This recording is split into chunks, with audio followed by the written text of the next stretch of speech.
當你好想好好愛自己，好想變得更靚嘅時候，身邊總會有好多人同你講，使乜嘥錢呀？人遲早都會老現，根本就唔值得。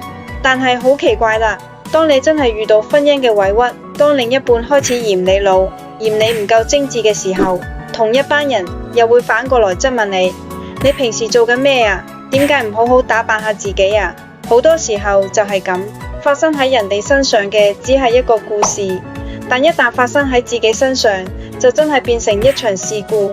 所以女人真係要醒，千祈唔好活喺人哋嘅閒言閒語入面。其實女人最可悲嘅，從來都唔係年紀變大，而係成日將人哋嘅閒話擺入心，顧住討好所有人，最後偏偏委屈咗自己，忽略咗自己。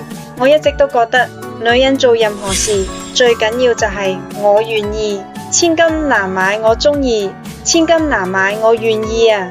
你肯好好愛自己，好好善待自己，世界先會溫柔對待你。